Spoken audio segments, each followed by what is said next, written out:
Welcome to the 2024 Phish Studies Conference Video Archive.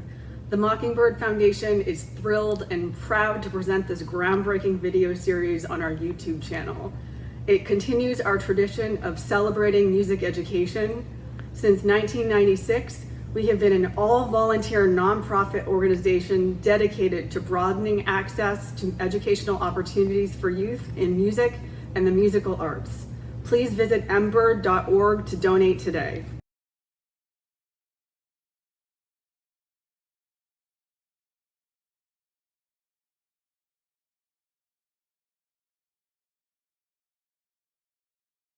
There we go. Thank you very much. Awesome. Hello and welcome to our first panel of the day. This panel is titled Too Busy to See Two Versions of Me, Online and Offline World of Phish. And I'm happy to say my name is Natalie Dollar and I'm with Oregon State as well. This is my 30th year at Oregon State University, so it's pretty exciting. Yeah, and I'm also really excited because I'm over at the Cascades campus in Bend. I transferred over there back in 2002 and I'm in the social science department there. We don't have a comm major, and my program sponsored this panel. So this panel is sponsored by the Oregon State University Cascades Social Science Program in Bend, and we welcome you here. Yes. So we have three wonderful speakers with very interesting papers that they're going to speak with us about today. And we're going to start off with Dr. Jason Jarvis, who is an associate professor of communication studies at Loyola Marymount in Los Angeles. He has just been recently elected the chair of his department. God bless him, help him. Is there anything in the Help and Friendly book about that one? And we need it for sure. So I'm kidding with Dr. Jarvis. We've all done our administrative stuff, and it's part of the process for sure. So his research focuses on the rhetorical power of visual images on digital media platforms. And last year he published his first book that's titled Social Media and Oil in Southern California, Greenwashing Los Angeles. You probably picked up my Southern oil there. I can't say that word too good. His first show, I want to say, was 7/31/1993 in Atlanta, so he's been on the ride for a long time. Please help me welcome Dr. Jason Jarvis.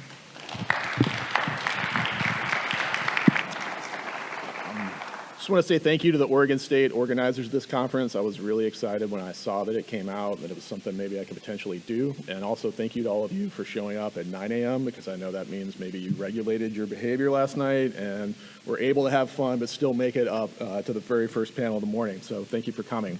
I'm going to talk very briefly about who I am because we're an interdisciplinary conference, and so it occurred to me, especially yesterday during the listening session, that maybe I don't have the musical background that I needed to fully understand some of the commentary.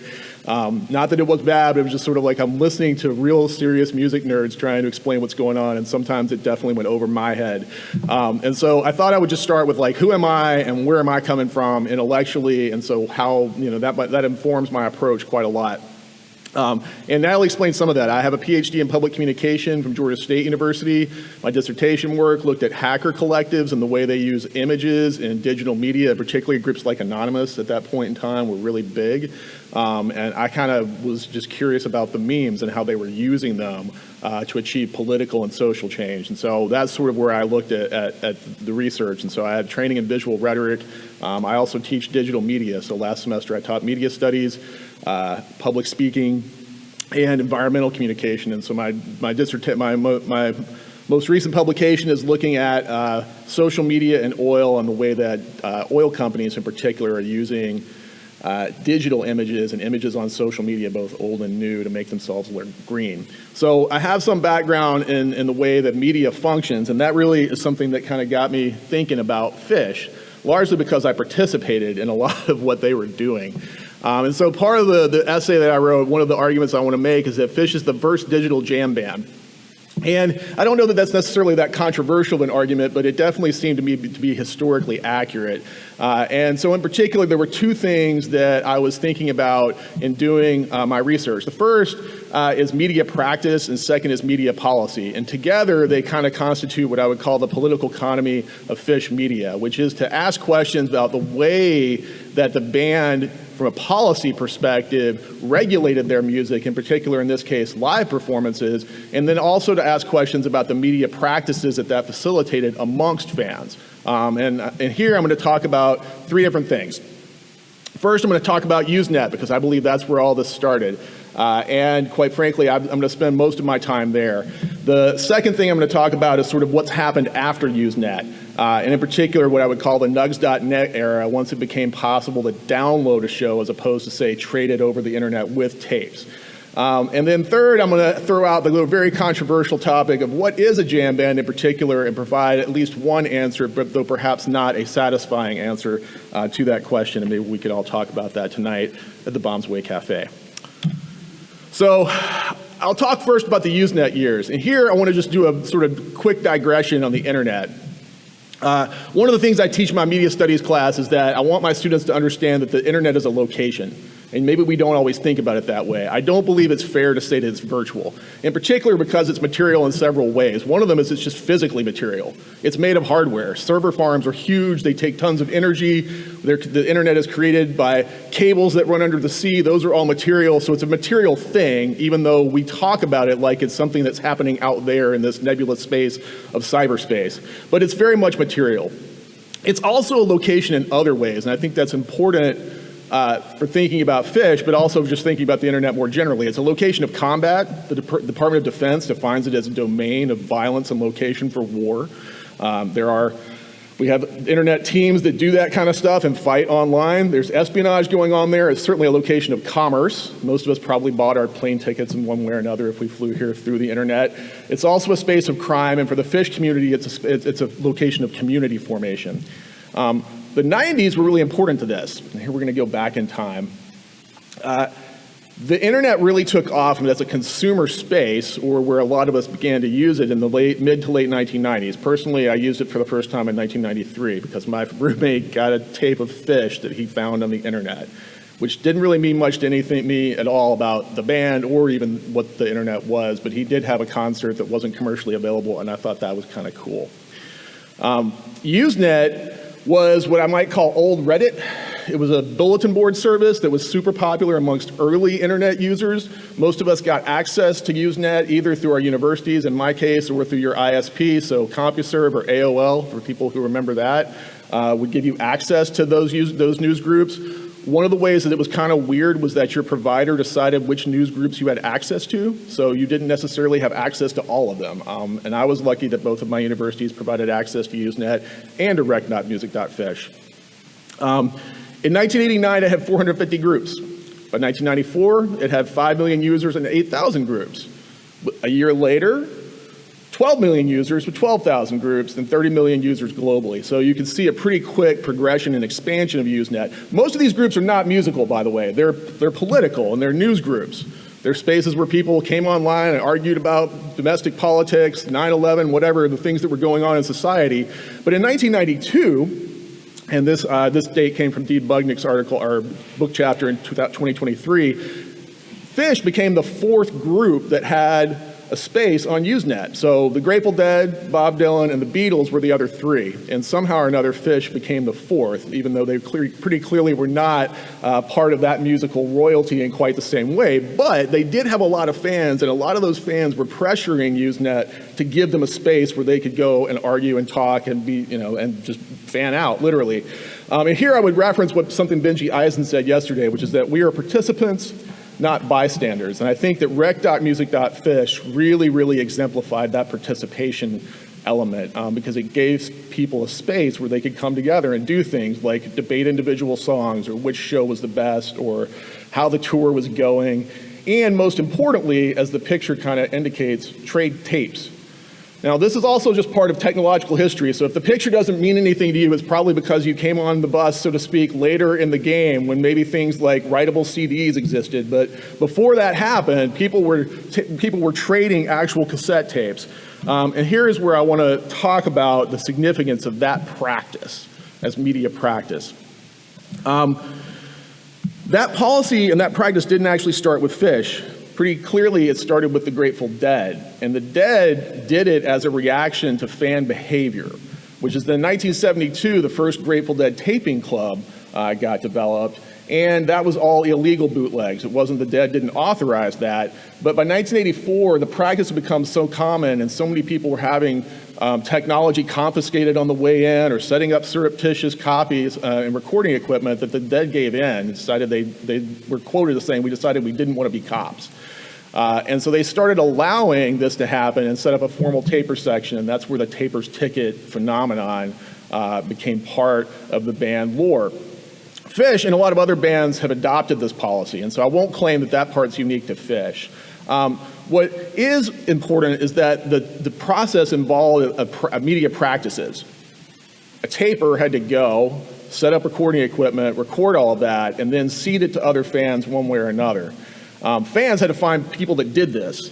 Now, that might mean wandering around a parking lot trying to talk to people. It might mean going and talking to tapers before the show or right after it to try and get phone numbers, addresses, what have you, to set up the process of seeding.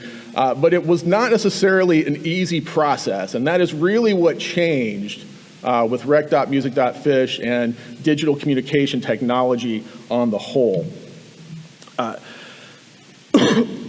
And that media practice was very, very involved and developed. And here I'm going to quote Kushner in 2020, who talked about the process of collecting. And said, traders would typically identify partners through news groups, arrange trades, copy tapes, and ship them via post. It's on these Usenet groups that the interaction Hoy, and this is the person Ken Hoy who set up the spreadsheet, held sacred bloomed. Music circulated and individual music collections were developed. Tape collectors, operating the years before widespread digital reproduction and distribution, had to make judgments of taste, and their collections were marked by idiosyncrasies of personal preference, social acquaintances, geographic constraint, and the availability of spare time, because it took a lot of time. All of these things happened through a robust set of social interactions, which produced more or less loosely defined behavioral norms and even a sense of grievance when those norms were thought to have been violated. If you engaged in this practice and you used any other tape aside from Maxell XL2s, the person that you participated with would let you know. Don't you be bringing those TDK tapes to me. I'm not having that. And so you had to learn, and I did, by getting chastised and figuring out which tapers were consistent, and it was a whole robust community, and community norms were very much part of that. And so here I'll also digress for a moment, just because I have a platform and I get to talk to a bunch of Phish fans. As a former collector, I would say the spring tour of '94 is highly, highly underrated. I'm going to encourage you to all get on to re-listen or live Phish and check out a few shows. The first is 4/23/94 in the Fox Theater in Atlanta. This is a spring tour, and so that tour in particular, I think, was very significant in a lot of ways. This show was significant, and it's listed at the top of my picture here. It's significant first because it was Freaknik, and if you don't know what that means, go on Amazon, watch the documentary. They don't talk about Phish, but in the middle of all that chaos, there was a Phish show in downtown Atlanta. A lot of my friends didn't make it because they couldn't get through the traffic. It was also significant because Merle Saunders set in on the first set. He played in Caravan and high-heeled sneakers, and Colonel Bruce Hampton, may him rest in peace, also showed up for You Enjoy Myself and Who by Fire and played piano. And it was Phish's first performance at the Fox. I got exposed to Phish in the South, so I'm very familiar with Southern shows. And so if that was not something that's sort of your experience, I would say that maybe if you have a chance, go to the Fox, and whoever you can, see them there. A few weeks later, a couple of weeks later, they played in Birmingham, which was basically a glorified bar. They opened with Great Gig in the Sky because they wanted to tweak Pink Floyd, who was playing at a football arena or football stadium in Atlanta at Georgia Tech University. And at the end of the second set, O'Teal Burbridge showed up and did a bass jam with Mike. It's pretty sick. 2 days later, they played in New Orleans, and Cosmic Country Horns came out for set 2. Also sick. You may be familiar with the Bomb Factory show because they released it on Live Phish, and it's certainly gotten a little bit of praise, and I would not take anything away from that concert, but by the time they had done that, they had just blazed a trail all over the southern, the East Coast and the South. And the show at the Wiltern was a big black furry creature from Mars festival, if you want to check that out too. So pay attention to Spring Tour 94, it doesn't get enough love. The apotheosis and the peak of the Usenet years, I would believe, are the Clifford Ball. Not because it was necessarily the most important festival, it was the first one, so that was significant. And the display we have out in the lobby from the Phishsonian Institute certainly explains all of this. And I won't spend a lot of time here because it's all out there. But I will say that it was a moment that for the Usenet years, I believe, really demonstrated the power of digital online spaces to form community. If you didn't know about Phish, then this flew completely under the radar for you. If you did, you had to be there, and I had to be there. It was fundamental. I still got my shirt from that particular tour precisely because I had to be there. And so these were pictures I found in kind of preparing for this presentation, and I would say the biggest moment for me was definitely the divided sky at sunset. They broke into it right when the sun was setting. It was absolutely magical. But it really demonstrated that this was a real live community. It was not just a figment of digital virtual reality space. It was something that cyberspace made possible. But when given an opportunity to come together as a real nation, it happened. And I'm sure there are lots of people out there who couldn't make it that were surreptitiously and vicariously having FOMO at that particular point. But it demonstrated the power of digital media to create community. So after Usenet, we get a variety of things. And I won't claim this is a comprehensive list, but from a media policy and media practice perspective, a couple of things happened. From a media policy perspective, things began to work their way towards commercialization in digital spaces. Brad Serling started nugs.net, and by '97 they had digital downloads. In the year 2000, Nugs did 3 million downloads monthly and started looking into ways to monetize what they were doing, which they did in 2002 when they helped Phish set up Live Phish. Paid day after soundboards of every show on the tour. Within 7 months, that made $1 million. So it was fairly successful at monetizing something that the band was ironically giving away for free. In 2010, the Couch Tour starts. Live webcast pay-per-views of shows, and that has been upgraded as of 2019. We get 4K HD webcasts if you care to pay for them.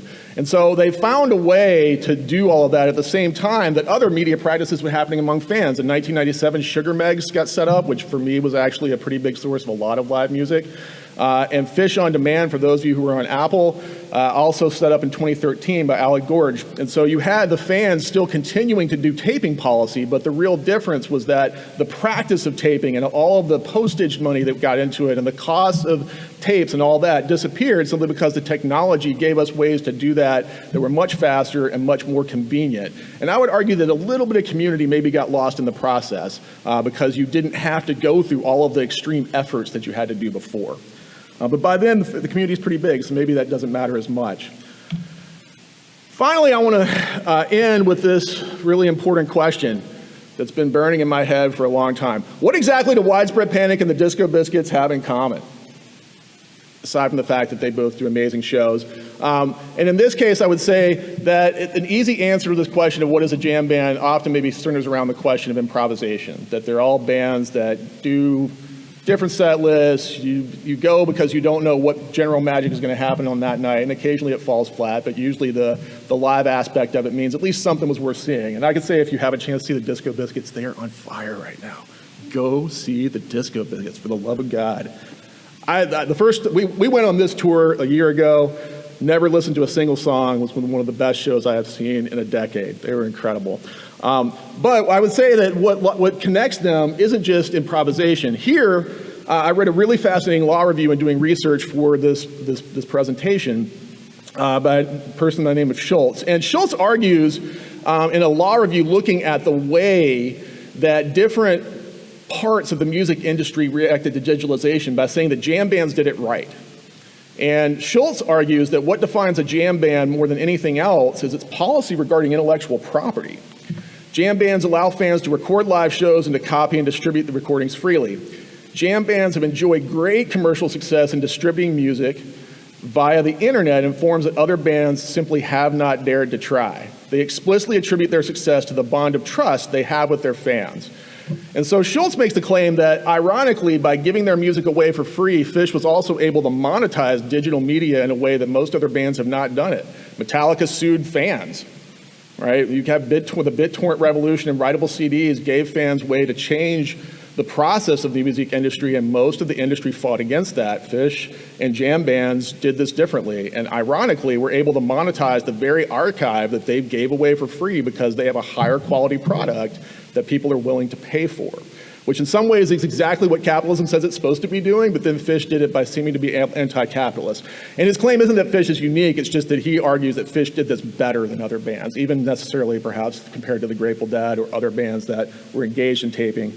And so he calls this the paradox of Phish, that they've given it away, they didn't follow standard industry practice, and yet they're leading the industry in ways to use that technology to generate both bigger fan bases, but also certainly to enrich themselves. But he argues that this was a process of reciprocity. We gave you something, and now you're coming back to us. And he suggests that, ironically, jam band fans, more than any other musical fans, respect intellectual property, precisely because they've been able to circumvent it all the time at the behest of the bands. So then they want to give that money back to bands because they trust them. So that's all I have for today. Thank you for listening. And I'll pass it off to Devan.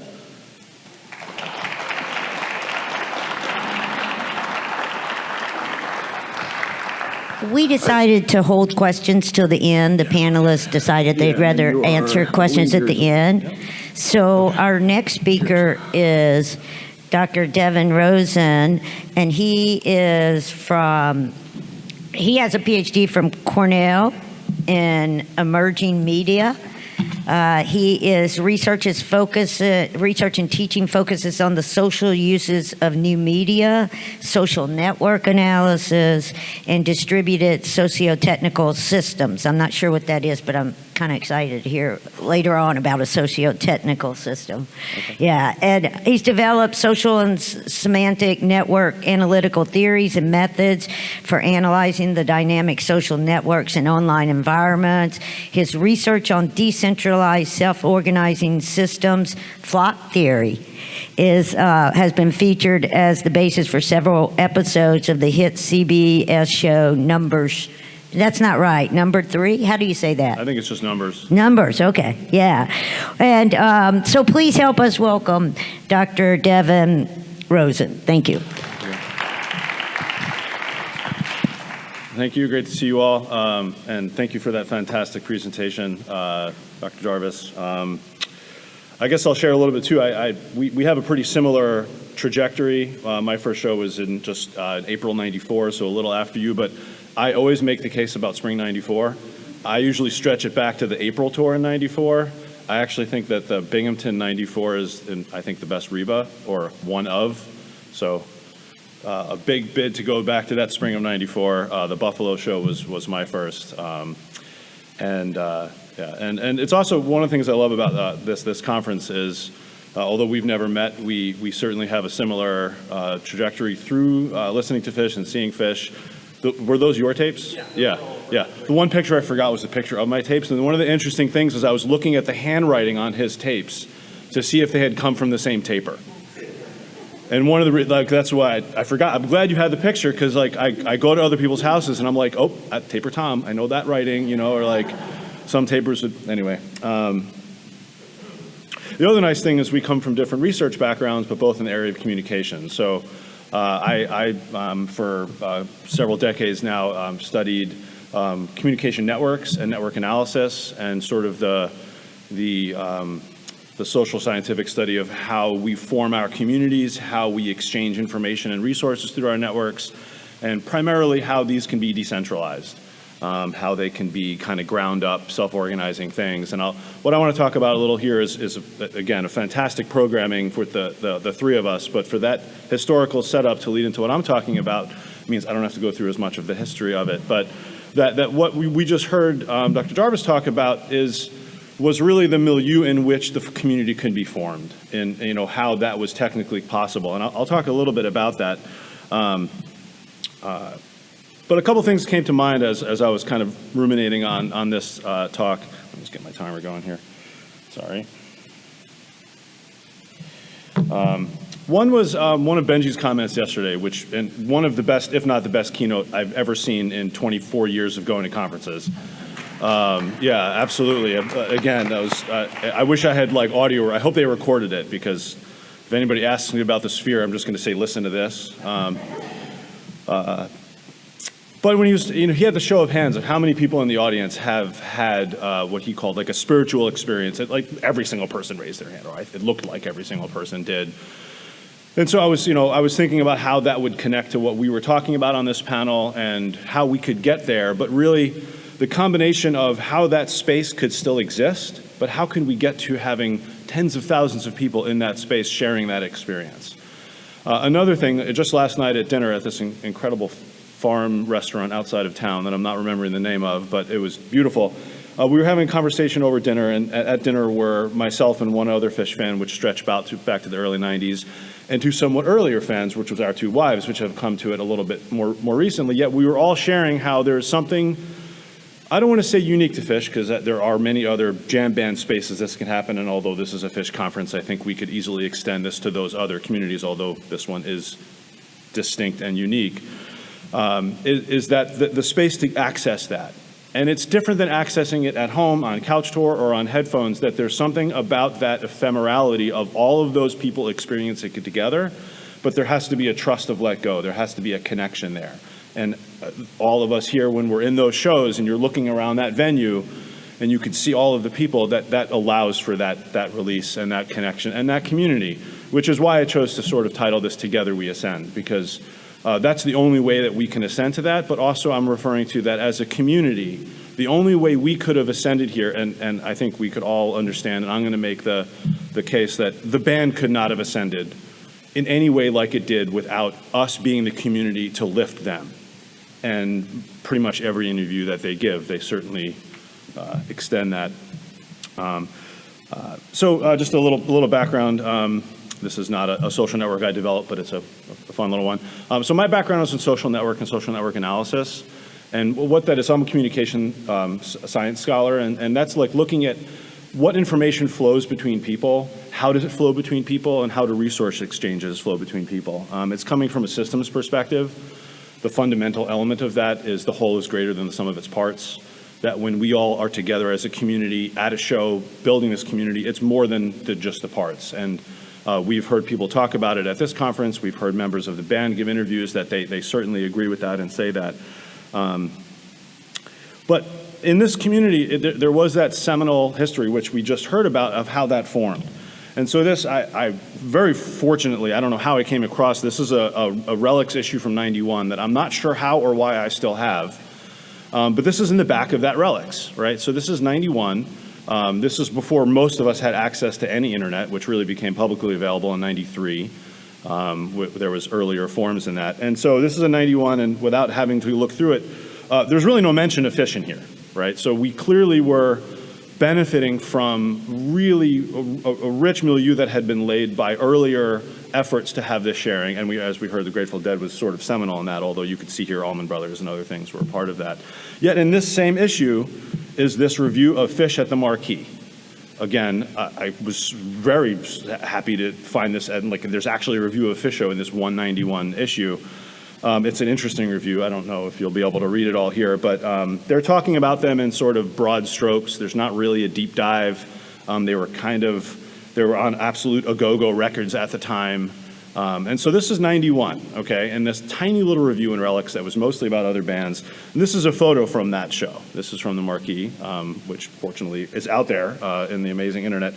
So '91, this is a venue of 250 people, which I'm sure the band was happy to have almost filled, right?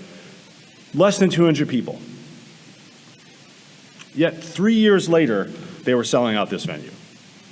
Right, now this is obviously not that show 3 years later. This is the Earth Day show from 2022. These are our photos. Our seats were above that, what looked like the surface of the water. But that's a pretty incredible trajectory. Right now, we have other panels on the business of things. But to think about a band going from hoping they could sell out a 250-person venue in a city that has many of them to in the same city playing the largest venue in that city and selling it out. Now, that was the first MSG show, and they did sell it out. Of course, there's been, 84 since, or something like that. But they did that with 0 radio play. Like, maybe Down with Disease got played once. I'll say no music videos, although, again, they tried making the one music video, and it was okay. So 0 radio play, 0 promotion. Nobody was, as we know, nobody was promoting them. And pretty much no record sales. So to go from 250 people to 20+ thousand in 3 years with none of the normal functions that any other band would use. Again, now you could do that. Things can go viral, other things like that. The only way that that's possible was using the technology at hand, but forming a community with that technology that was a decentralized, bottom-up grassroots community. And community can be formed many ways, but there are many hallmarks of community. Shared sense of language, sense of place, boundaries of inclusion and exclusion. But one of the things through centuries of research on communities is it's woven together most typically and strongly by sharing resources and sharing information. And to rest on, again, decades and centuries of other people's research, the more decentralized that information and resource can get shared, the more it's an exchange network versus a pool of resources. The tighter the community is, the more trust that's formed, the more a sense of attachment, the more connectedness people feel. But it's very fragile. It's very difficult. As soon as there's any kind of hierarchy or bureaucracy or top-down control over the community, you fragment that trust, you fragment that connectedness, and you fragment the sense of belonging. And so it's a pretty remarkable phenomenon, and I think that following on the previous points, it is unique, and although it rested on the previous sort of function of what the Dead and other bands did for trading tapes, that rate of growth in the community was unique, and it was really using this new technology that, again, thank you for covering, like fantastic 1-2 here. You could only do that if you have some kind of roadmap to find and navigate the sharing of those resources without a top-down function to tell you where to go and what to do. And it's not easy to do. And so in social networks, we think of these as you have your close ties or your strong ties and weak ties jumping between groups, but how do you jump between groups? How do you get to that other group? How do you find those other people? Well, with rec.music.fish, of which rec.music.fish was the most active Usenet group for most of that early part of Usenet, by a magnitude of a scale-free network. It was like this one that has enormous amount of activity and sort of the rest. Well, the way that happens is largely through a decentralized coordination. This actually is a flock of birds making the shape of a bird, obviously not intentionally, but I was... and this is not a reference back to the Birds of a Feather session yesterday, which was fantastic, and thank you for that. But some of my own work, after I spent about 10 years learning about and researching how communities can self-organize and maintain a decentralized structure, and to the question on what a socio-technical system is, a socio-technical system is where humans and some kind of technology are working in cohort to accomplish something that could not be accomplished without the other. Right, and so for early tape trading, like I showed you the picture in the back of Relics, and that could work, although a tremendous amount of trust to put your address and name there. We needed some kind of roadmap. We needed some kind of place that we could share and find those resources to trade with each other, and that's what that provided. Now we have recommender systems and other things, but we could not have accomplished that at scale as quickly as we did without the use of that. Of course, that led to FishNet and other things, which I have a couple pictures of here. But the work that I had done, which led to the kind of a flock theory notion, was I was actually using the physics of how a bird flock can maintain decentralized coordination to model sort of improvisational interaction, whether that be improvisational music, or we sort of had an improvisational community.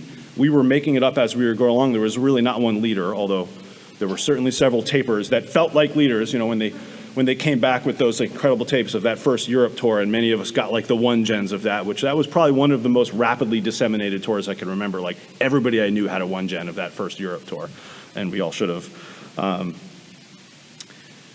But to accomplish this, we need some kind of roadmap. We needed somewhere to go to find each other and to share with each other. And it's almost hard now to think back pre what we have now. Like we both recently come out with books on social media.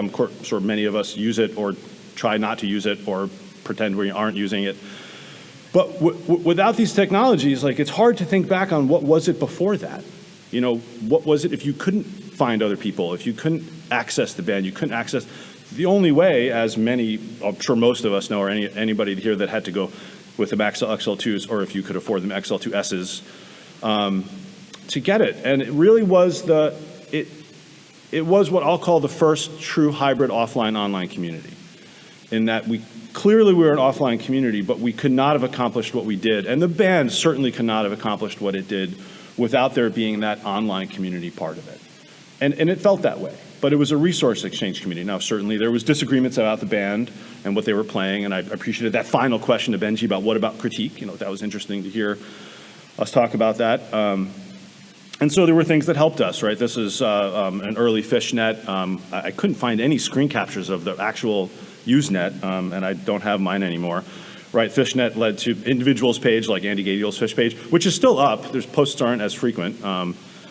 Sometimes I try to see if he's leaking rumors, but he doesn't anymore.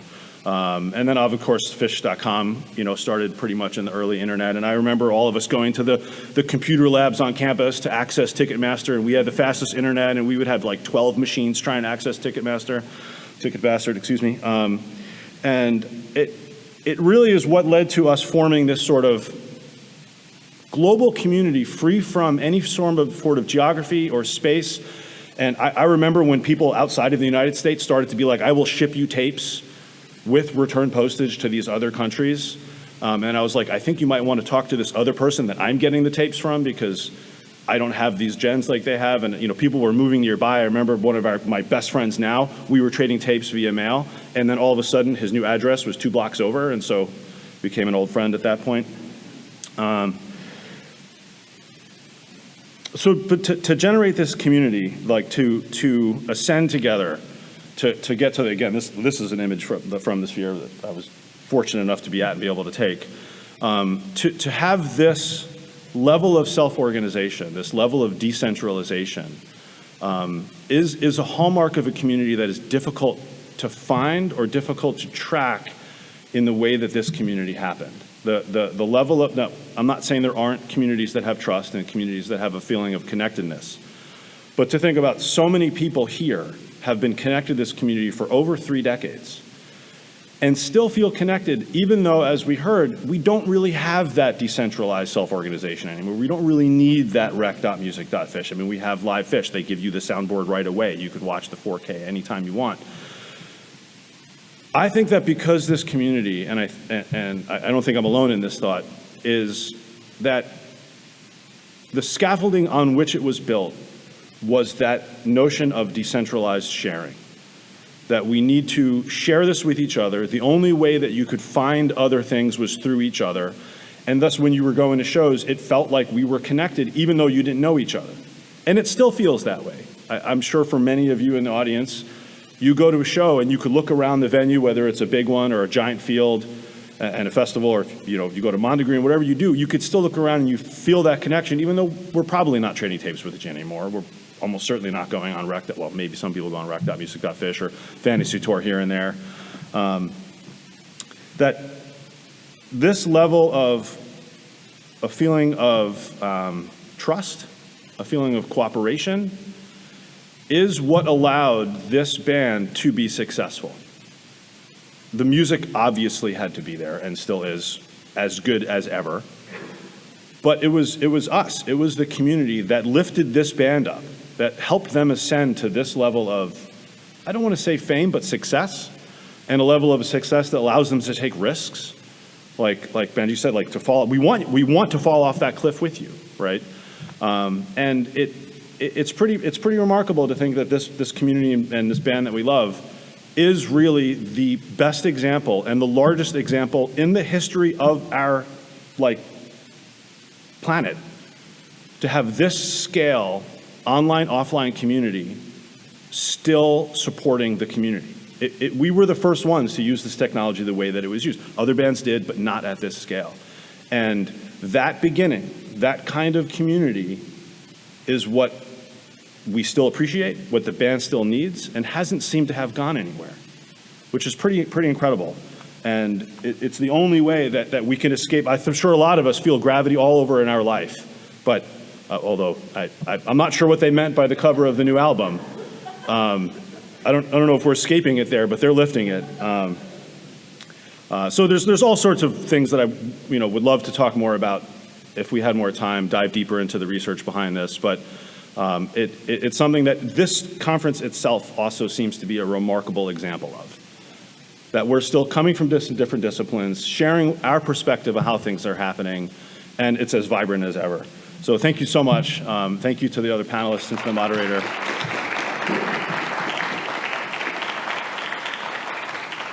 Thank you. And our final speaker in this panel session is Denise Goldman. And Denise is a professor of writing and research at Long Island University in Brookville, New York. Her research on online communities has informed her approach to teaching genre awareness. In addition to teaching, Denise also works as a college admissions coach while raising 2 kids and 2 dogs. And her first show was October 30th, 1992. I'm just trying to turn off. Yeah. I'm just trying to mute Take your the screen. time. I'm not sure exactly how to do that. Everybody pretend you can't see the screen. That's right. You don't want to see this. That's Right? Does anybody know? Someone. I just want to not have the screen. Thank you. Appreciate that. Okay, so Thank you all. Bear with me for 1 second while I just get my stuff. I love hearing you guys talk about the old Usenet, My grad program, I started in 1986 at Arizona State University, and dead.rec.dead.net was on there for sure. And those computers were huge.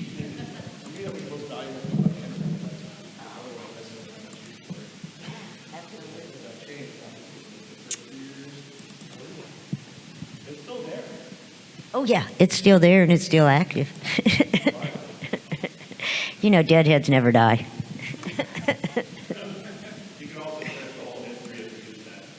Yeah.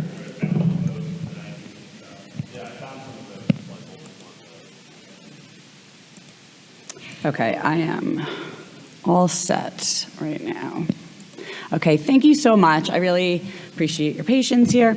And I guess that I'm taking a little bit of a different turn from what they were talking about, but everything that they were talking about is really exactly what leads to what I am about to talk about today, which I really am looking more at pedagogy. And I teach first-year writing at Long Island University, and it's that very difficult task of really, that's not what I want. Can we turn that off? Thanks. It's a very difficult task of helping students understand how to write for college. And with the way that they're communicating these days, we have to really kind of work with them and see where they are and kind of meet them halfway. So I really am kind of talking about looking at the places where our students are already communicating and using that in order to help them kind of learn how to write in general. So in 2019 at the last conference, I presented ethnographic research on the Facebook fan page called Phish Chicks, where I looked at the communicative patterns of female fans and the ensuing genres that facilitated not only a deeper connection to the band, but also to one another. Since then, I've integrated my ethnographic framework into the first-year writing courses I teach at Long Island University, where students analyze their chosen online discourse communities, looking at how and why the genres used have formed, as well as their own journeys towards literacy in that discourse. My ongoing research extends into how the participation in discourse communities can actually aid in genre awareness and writing transfer, which are 2 skills that we emphasize within the English classroom for their ability to give students a greater meta-awareness of their writing endeavors. I argue that the multimodal genres formed within the Phish community are representative of the kind of texts we want our students to analyze in their understanding of context and writing composition. So first I will summarize more recent theory on the topic and how it relates to pedagogy, and then I will present examples of Phish Radio's genre, crowd control, in order to exemplify how the skills used to understand and compose within the genre can aid in genre awareness and writing transfer. So composition scholars such as Russell, Yancey, and Beaufort have long debated the best way to teach students how to recognize that writing differs from discipline to discipline, with well-defined characteristics that apply to the genres used. A general consensus between scholars is that the skills that students acquire from previous learning experiences can not only influence, but it could also be applied to current and future learning. The concept, which is termed writing transfer, denotes the process of leveraging the writing skills acquired in one setting to address another, with the requisite adjustments to suit the new context. In the understanding of writing transfer, genre awareness, which is the attention paid to the social purposes of different genres and their features, which are fluid, is prominent, particularly from a rhetorical standpoint. The strategies to cultivate genre awareness in our students include such things as writing for audiences beyond the classroom, and that's where the internet really comes in handy. Driscoll et al. Suggest that the development of genre awareness, including key elements like source use and audience awareness, and related constructs like metacognitive awareness, correlate with improvement in writing performance. Drawing on Clark and Hernandez, they underscore the advantages of students' genre awareness. When students understand writing as genre, when they learn to view a text in terms of its rhetorical and social purpose, when they're able to abstract principles and concepts from one rhetorical situation and apply them to another, they become more effective writers, not only in composition courses, but in everywhere that they're communicating. In the instruction of genre awareness, we have to consider internet genres. It's significant because it challenges really the preconceived notions ingrained in students from an early age regarding genres as fixed entities. Moreover, the accessibility of internet genres within familiar activity sites, heightens students' prospects of grasping the meta-awareness essential for their college writing pursuits. Most of the texts that we actually encounter on a daily basis can be considered multimodal, even if they do not actually require the use of digital tools or not. Even if they do not require the use of digital tools or are not shared in online digital spaces. Modes or way of composing can be categorized into linguistic, visual, spatial, gestural, and oral, all of which have some definitional leeway. In reality, all composition uses more than one mode, even if one receives more emphasis than the other. Combining modes to create any composition, whether they're formal or informal, requires the same process of invention, drafting, and the same consideration of audience, purpose, and context. Thus, composition within online discourse communities in which students are already participating warrants analysis and acknowledgement in the classroom. Tan and Paul underscore the rhetorical significance of such multimodal genres as a means of comprehending the affordances and constraints of various modes of communication, which in turn fosters a metacognitive understanding of composition. Given the complexity inherent in the prescribed methods for analyzing these genres, it's clear that they must be taught as social actions in order to furnish students with the tools requisite for discerning the power of genre when situated within its contexts. When prioritizing online multimodal genres in the classroom, we can expect that students are going to bring popular culture genres to the table. Williams acknowledges that educators should scrutinize the locations and methods through which students already engage in such composition. However, paramount to this is actually the explicit discussion and teaching of the genre conventions characteristic of each genre in order to give students a more solid foundation for being active participants in the spaces that employ these genres.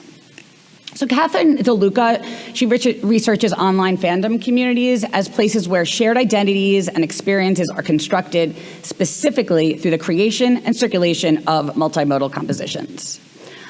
This exemplifies how powerful a tool these sites of discourse can be.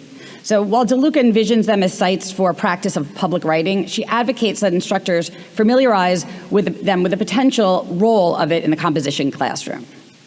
Online discourse communities, especially as a source of fandom, present spaces where students can rhetorically analyze text to which they personally connect, which in turn helps them to view themselves as digital citizens who contribute in meaningful, rhetorically significant ways to communities and groups through multimodal composition. Such public spaces offer students an authentic audience to create for, rather than an imagined one that is confined to the teacher's appraisal. The immediate feedback, as well as the composing and circulating practices employed, illustrate the degree to which they promote passionate and literate engagements with topics of compositions. In this vein, we can actually liken such spaces to academic communities, where the exchange of ideas mirrors similar patterns of communication and is fueled by similar passions. Leveraging these online genres as sources of engagement can facilitate a deeper comprehension of literacy as a source of pleasure and community.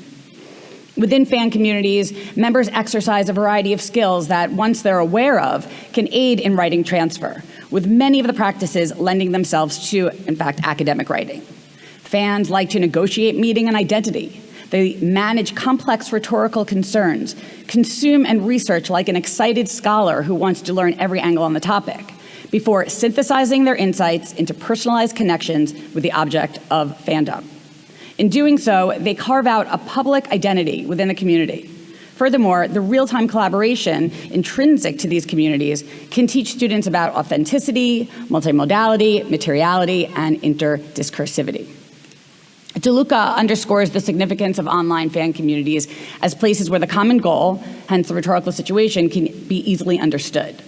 In fandom spaces, participants contribute to the group's rhetorical objective of creating in order to maintain group ethos. Moreover, fandom spaces encourage creativity and the production of new ways of expressing one's viewpoint because, as Jenkins posits, fandom blurs the clear-cut distinction between media producer and media spectator. Contributing to the fandom allows students to make their mark on the community, which in turn gives them more agency in their fandom. Writing within spaces characterized by a strong inclination for participation necessitates the type of literary practices that educators aspire to cultivate in their students. Examining the Phish fandom practices and the multimodal genres employed for communication, I contend that a deeper understanding of genre awareness and writing transfer can be obtained. While I'm utilizing the genre of crowd control as a case study to promote the use of student practice genres in the classroom, I really see this awareness as beneficial to any fans, whether students or not. When we actively engage with social media, we gain insight into how composition skills, which are often regarded as elusive to beyond students, are deployed and refined within spaces we aspire to engage in, shaping our identities and fostering impact. Listen, now I'm talking. I've been here for weeks, waiting in this growing crowd, staring at my feet. The world around me is turning. I'm just standing still. The time has come for changes. Do something or I will. When we listen to the opening lyrics of Crowd Control, we can understand just how apt a title it is for Phish Radio's collaboration with its fan community, where a Phish Radio listener curates and hosts an episode with a 5-song set list intertwined with their own introspection of each song. The genesis of this genre in 2020 stems from the habitual practice among Phish fans, telling stories about their favorite songs. And within this particular community, where song compositions and modes of listening vary from show to show, there's endless possibilities from which one could choose. The collaboration between Phish Radio and its fans cultivates the emergence of another and more widely circulated digital space for fans to engage in discursive practices and further cement their identities. While Wemma notes that the appeal of these participatory spaces that force community to actively generate rather than passively consume content created by others helps to create world citizens who produce and consume content. In this vein, the newly developed genre of crowd control epitomizes the kind of text that we aspire for our students to analyze and emulate in their scholarly endeavors. In Anne Amakuchi's essay on the way that social media can aid in students' understanding of academic writing, she underscores the concept of intertextuality, which is the process of linking one's writing to something else, and interdiscursivity, which includes adopting the rhetorical choices of another text. Crowd control composers rely on the allusion to specific Phish songs alongside the structure of the 5-song set list embellished with narrative. This formula has its own set of rhetorical moves that can be analyzed and imitated by digging into the prose, pulling it apart, and understanding why it works the way it does. In essence, it involves riffing off the established formula while infusing it with personal flair, skills that are paramount in the realm of freshman composition. The notion of contributing to a broader dialogue delineates the distinctive discourse of crowd control. Guest hosts are tasked with attuning themselves to the communicative styles of fans, like integrating lyrics into their discourse or employing language that is endemic to the community. They have to align with their common goal of perpetuating and enriching a communal ethos, which is rooted in collective concert experiences or emotions towards the music, while concurrently leveraging intertextuality of the songs to bolster their narratives. Fans must build upon the conversation established in previous episodes. They must consider how to blend in and make their voice unique at the same time. The multimodal nature of the crowd control genre encompasses the use of linguistic and oral modes. These texts rely on the ability to convey accent, tone, emotion, music, and sounds that characterize a particular location, event, or activity, which aids in a specific kind of meaning-making, complexity, and nuance. Crowd control prioritizes fans' voices and use of language interwoven with the traditional auditory elements of the music as rhetorical tools to enhance the overall impact of the message. So let's look at one audio clip from the show. Hopefully this won't be too loud.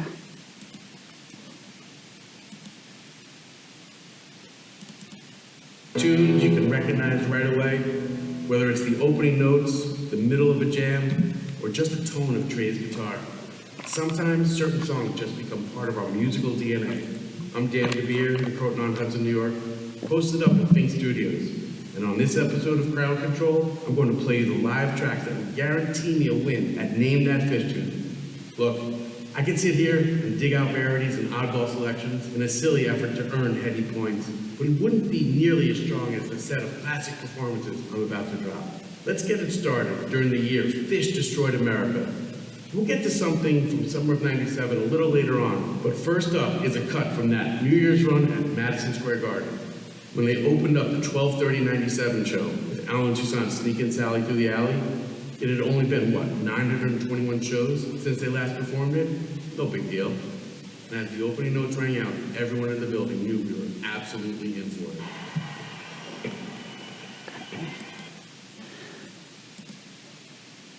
it. DeVere opens his narrative with a rhetorical question directed to his audience. You know those tunes you can recognize right away, whether it's the opening notes, the middle of a jam, or just the tone of Trey's guitar? Sometimes certain songs just become part of our musical DNA before he introduces himself to the audience. So DeVere echoes Sarasso, who also values the quality of the listening experience. Students listen every day in a more passive way, which Sarasso actually refers to as earing. In multimodal listening, on the other hand, we must consider the material and environmental aspects that comprise and shape one's embodied experience of sound. Referring to Dewey, she posits the quality of an experience as essential to facilitate learning in subsequent experiences. Dewey calls these experiences aesthetic, and Sarasso exemplifies it with a live music performance where the senses are heightened and the overall experience is what makes it memorable, not just the sound. This heightened experience is where meaning takes place, and within crowd control genre, guest hosts are recounting how their literacy developed from these experiences and became part of their musical DNA. Traditionally, rhetorical analysis entails consideration of the audience, purpose, medium, and context. Crowd control uses the medium of radio or Sirius XM app, both of which mandate uninterrupted listening. Considering this and its intended purpose of publicly contributing to the ethos of the fan community, users construct their narratives and exercise their innate rhetorical skills within an environment they feel compelled to impact. While the presented clip constitutes just a fragment of his overarching episode, it serves as a microcosm for dissecting DeVere's rhetorical strategies and their efficacy in conveying his message. As I mentioned before, DeVere begins with a rhetorical question that fosters immediate audience engagement before introducing himself, where he lives, and the fact that he's posted up at Phish Studios, referring to Phish radio host Ari Fink and his clearly personal connection to him.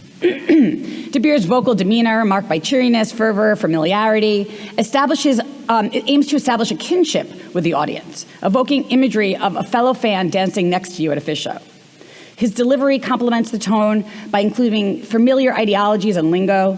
Knowing his audience of obsessive fans who recognize specific concerts and songs in 3 notes or less, he mentions forgoing the opportunity to earn heady points by choosing rarities and an oddball selection of songs in favor of the classic selection he is about to present.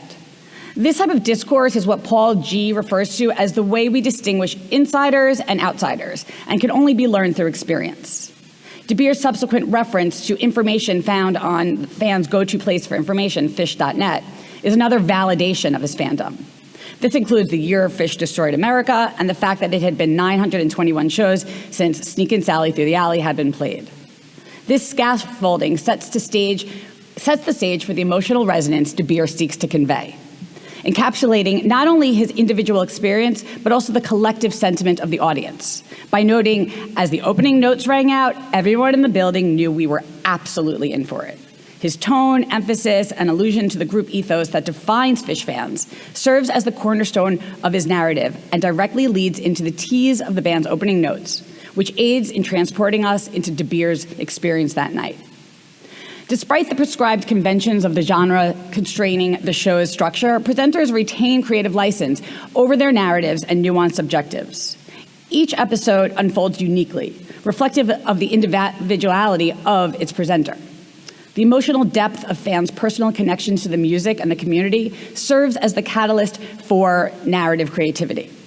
In the realm of writing transfer, a phenomenon that has more recently been explored is how emotion or affect of the writer is directly connected to the writing transfer.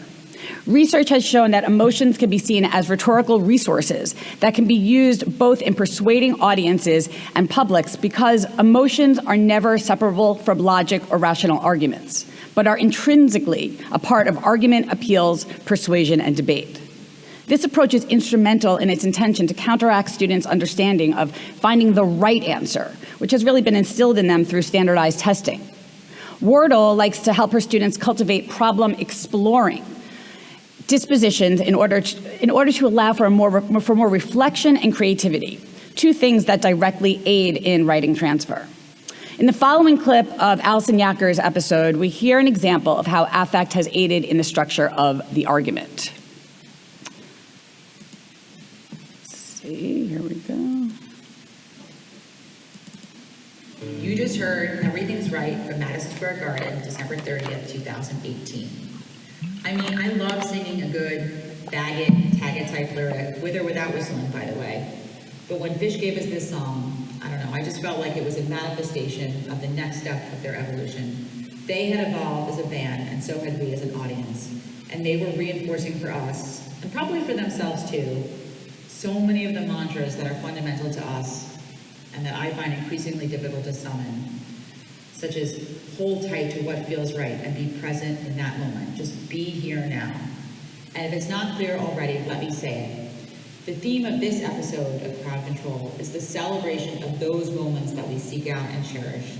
The moments of collective joy and simultaneous intimacy with the band and the crowd, and the constant that is Phish making us feel, even for 1 minute in time, like we belong to them, they belong to us, and we all have each other. That feeling is, in essence, the song that my soul understood. And if we can take that feeling home with us and access it when we need it, then we are truly blessed. And that is the perfect segue into this tweezer from Sunday night of the Randall's Island Tour 2014. We all have at least one friend that would say there is no perfect set without a tweezer. But my choice is not a reflection of that belief, but rather a celebration of yet another moment that I can still feel so profoundly. How the band had the energy to do what it did after a miraculous 40-minute chalk dust, followed by arguably the greatest light of all time, I have no idea. But I like to think it had something to do with the feeling we all had, including the band. There was just a collective surrender to the flow, if you will, and I can still summon that burst of energy and that burst of love every time I hear this tweezer. Thank you so much for the opportunity to share in my groove. And thank you to my best friend, my best homie, and my Prince Gaskin for making this possible for me. Enjoy this tweezer, everyone. Okay. So, although largely apparent to her audience of fans, Yacker still indicates the theme of her episode in her conclusion. By unveiling this motif at the episode's end, she challenges her audience, offering accolades to those astute enough to have discerned her intent from the outset.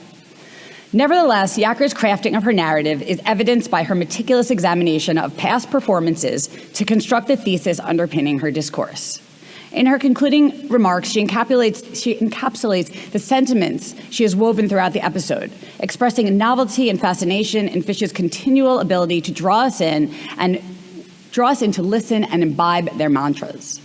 It is her emotional connection that inspires her, even compels her to problem explore within the boundaries of the structure in order to create an argument for holding tight to what feels right, being here now, and cherishing the moments of collective joy and intimacy. What is new is still the same as what we remember, and what is old is now reimagined just enough to keep us excited to see what they will do next. The confidence engendered by emotional writing such as this equips students with the tools to recall such experiences as they embark on each new assignment. Confronted with this task, Yaker leverages her comprehension of thesis formulation, evocative prose, and considerations of audience and purpose to navigate this novel genre. She may also draw upon her familiarity with other argumentative genres from more formal settings. Each genre that resonates with a student has the potential to serve as a wellspring of inspiration for future endeavors. Thus, our objective as educators is to facilitate the recognition of these interconnections. My research, as always, is ongoing. As the world changes, the teaching methods and structures with which our education system depends are becoming extinct. We must consider the new types of genres that are implemented in students' lives beyond the classroom and teach them to be more active in their consumption of these genres because they are the key to creating more effective learners. Phish fandom, with its extensive history and increasing relevance, presents us with so many spaces to actively practice such communicative endeavors. Thank you.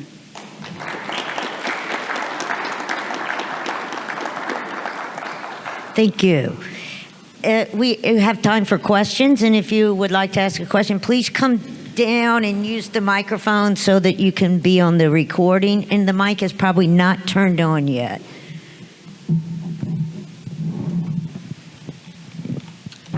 Yes, I think I can hear that. Okay, good morning, everybody. Thank you very much for all interesting presentation. My name is Anna Farzindar. I'm the professor from the Department of Computer Science. Probably I have a very different background from you, so I'm interested in from the AI perspective and the data. So you mentioned a lot about the network analysis and the community built by fans, and I was wondering if you have any comments about the data and the community that's on Reddit. So there's a subreddit r/Phish, and I just noticed they have around 120K followers. So from the data scientist perspective, it's a decent number of the followers, and that's interesting. They have some rules if you want to join this Reddit, so I will read some of the rules that they have for Phish. Not Phish-related political post, not face value or scam ticket, copyright is important, and don't be an asshole. So that's part of the rules. If not, they will ban you temporarily or permanently, and not Phish-related drug posts. So my question is specifically, have you ever worked with this type of a data on Reddit or from the social media or other type of the work that you have? And also, I was wondering who are the profile of the fans on the Reddit? Are they younger generation? Maybe you mentioned the community of the students, so I'm curious about those community on Reddit. Thank you.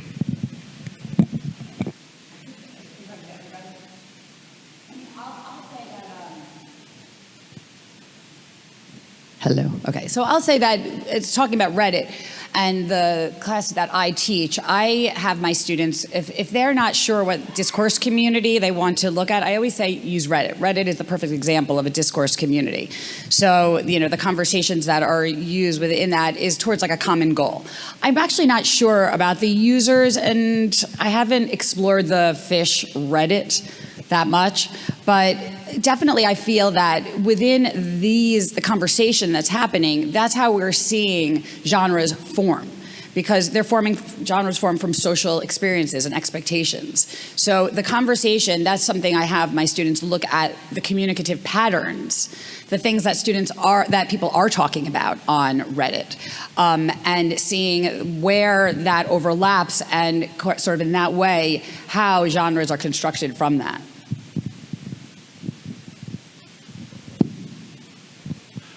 Yeah, test. So I haven't personally done any work with the Reddit community, but I will say that one of the interesting things to note about Reddit specifically is the structure of interaction is that same, and I think you even called it like the rec.music Phish, like Reddit's now what it is. So many other forms of structure and communication between people have emerged on different platforms.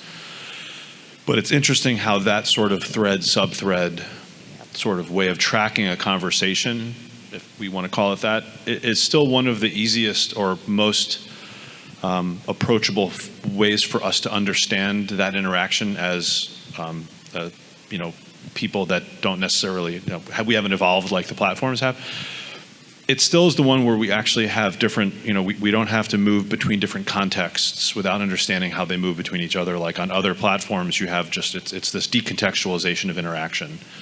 Whereas on Reddit, it has preserved, I mean, don't get me wrong, there's a lot of flotsam and jetsam on Reddit that doesn't necessarily represent good community, but the structure is there. And if I or any of my colleagues that do network analysis had the data, we could look at that community and look at how decentralized it is, who are the liaisons, what's going on, because it's a way that people can interact that makes sense. So it does sort of make sense that that's where a community would have gone, although FishNet certainly has that same thread structure. But it's a good place to point to people and be like, this still happens. It's not just this fire hose of information in other social media. But yeah, thanks for the question.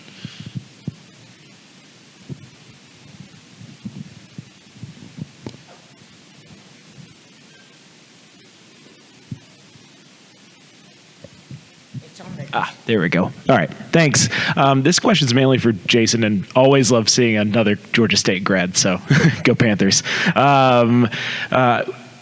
talked about a little bit about the loss of community that comes from, not being able to trade tapes or at least not seeking that sort of thing out to any sort of purposive degree relative to what we used to do.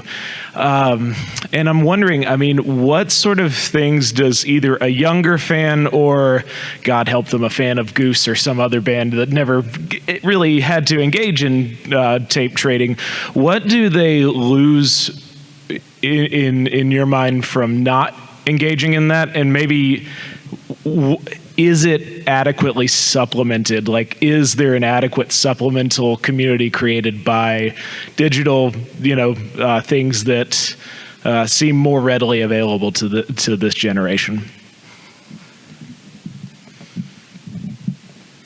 I'm just going to leave that on that thing. I was thinking about this while Devan was talking about Reddit, is that it's not that some of the interactions are certainly the same, debating about which show was better or this jam was better in this show versus, what's the best Reba or what have you. But the need to form a bond that's close enough to share, and this is something you spoke about as well, Devan, I think it's just not there anymore because you don't have to do that to get access to the concert. I just speaking personally, I used to take my tape collection to the shows, because there were times when maybe you want to trade for an extra ticket or you want to trade for a ticket to the next show or whatever. It was just, it was a type of currency that if you had a bunch of good recordings, you might need them at the concert, particularly if you didn't have a ticket to the next show or what have you. But trying to find people who had good collections was an active process. And so, because of that, it created a community in a way that simply can't exist now.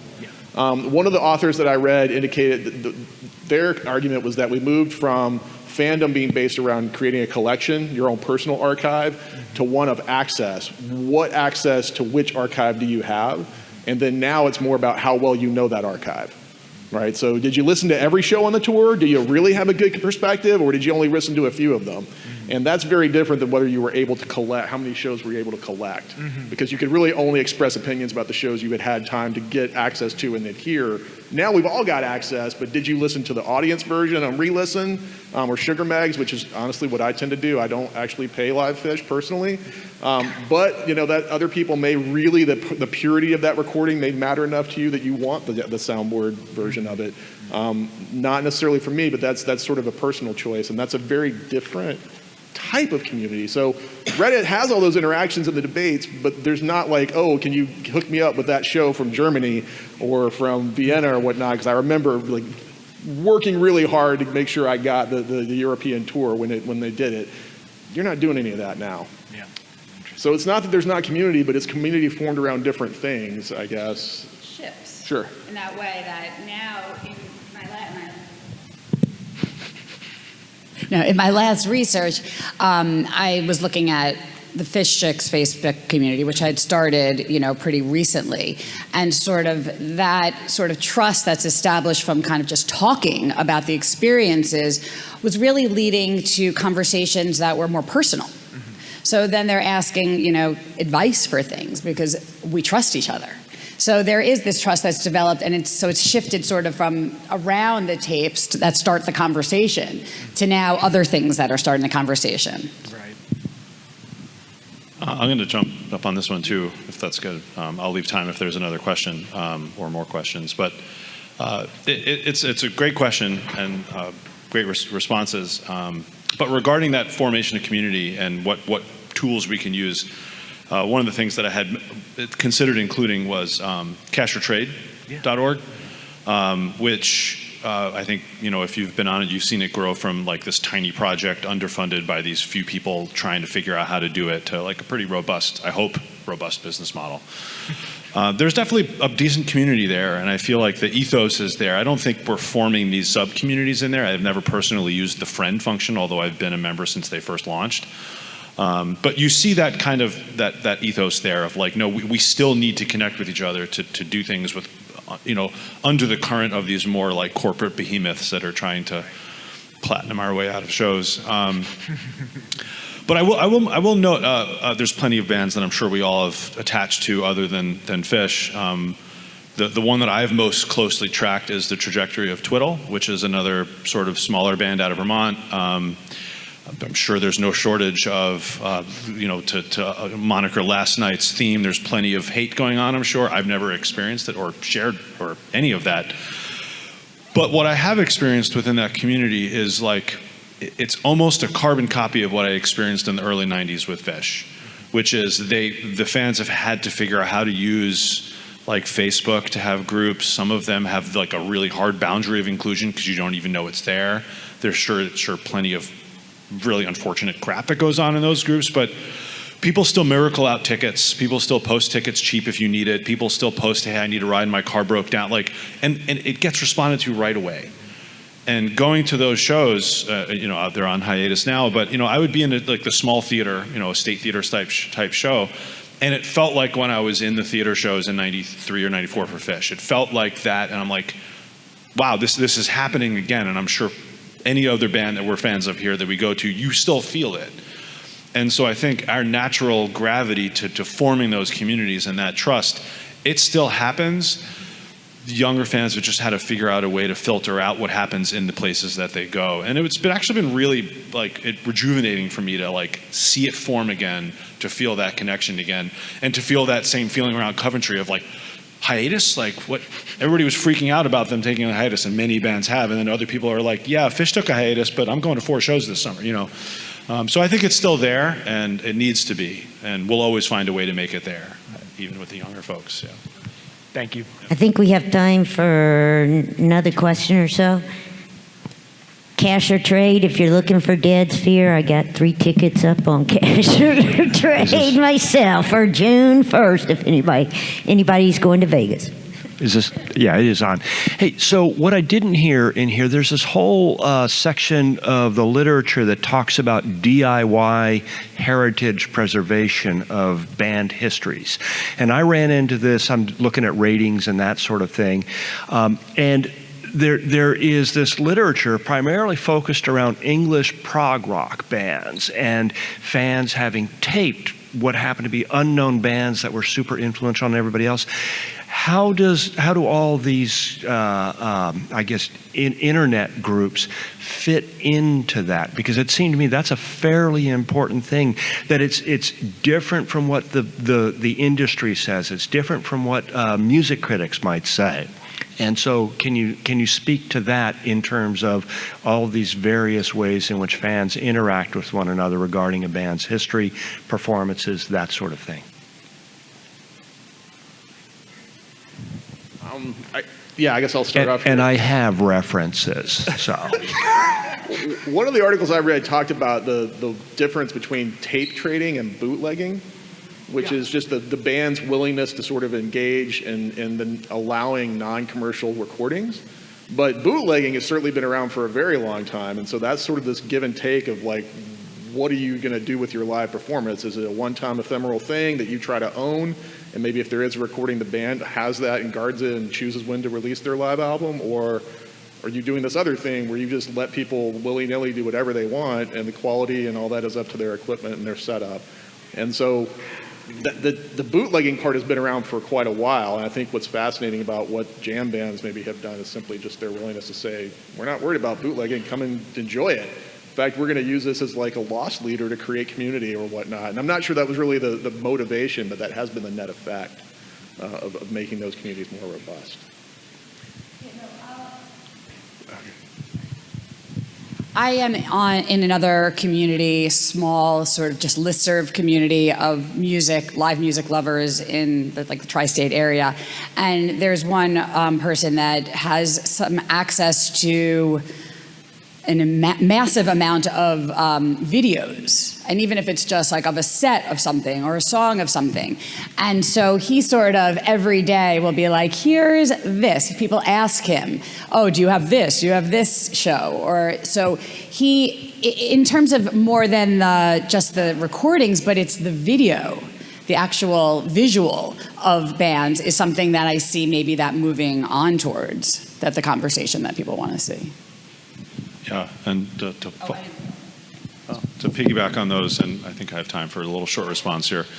Thank you for bringing up other types of musical communities, because I think that, there's always the possibility of us getting sort of caught in like, this is different and this is special. And I certainly made that comment no shortage of times in my presentation, but something like the prog rock scene out of London, and I would even say the early punk scene on the East Coast, like a band like Fugazi that had Discord records, and like you will never pay more than $5 for a CD and you will never pay more than $9 for a concert ticket.